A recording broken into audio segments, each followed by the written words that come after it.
Masaya siya dito. Ang wish mo sa So guys, naglalakad ako ngayon dito sa may Southwoods. Birthday kasi nung isa na aming tauhan. Tapos feeling namin, masasaya siya kapag bibigyan namin siya ng alak. So, samahan niyo ako bumili ng alak for her. Dito tayo sa Robinson's Supermarket. Hanap tayo. Kailangan ko rin ng milk actually for me. Tapos sinadjust ni Jerz, why not alak na lang ang ibigay natin instead of cake? So since dalawa yung birthday celebrant natin today and tomorrow, hanap tayo ng kandila. So, happy birthday. So sana yung medyo puputok-putok, wali dito.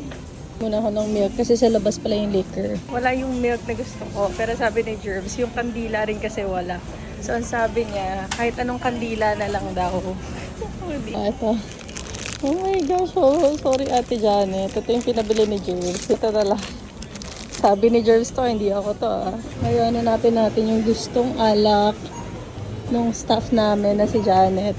By the way, yung staff kasi namin na yun, isa siya sa pinakamatagal. Actually, pangalawa siyang staff namin. So, basically, siya yung pinakamatagal na staff namin. So, we want her to celebrate.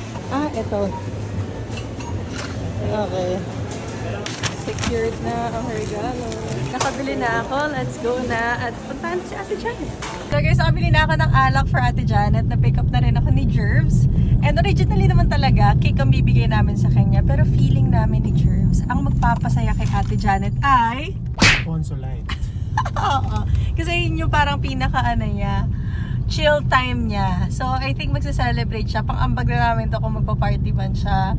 And pupunta na tayo to celebrate with her or para ibigay natin to. Punta na naman tayo yung store. Naka-duty siya. Ayaw niyang mag-absent today or ayaw niyang mag-day off today. Ako kung bakit.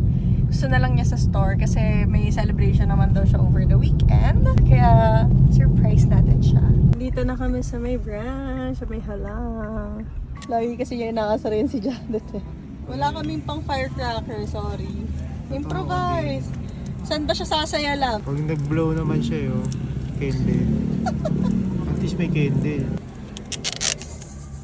Sasaya siya dito. Oo, sure yan. Ano wish mo kay Ate Janet? Sana umaba pa buhay mo. Yun lang. Ako. Ate Janet, ang wish ko sa iyo, tumagal ka pa sa amin. Sana ma-enjoy mo to at matupad lahat ng wish mo sa buhay. Sabi ni James Buelo na guys.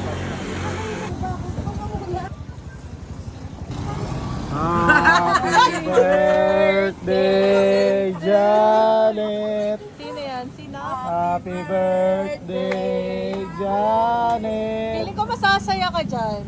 Happy birthday! Happy birthday! Happy birthday to you! Blow mo na, blow mo na. Blow wala, mamamatay. Wow! Happy birthday!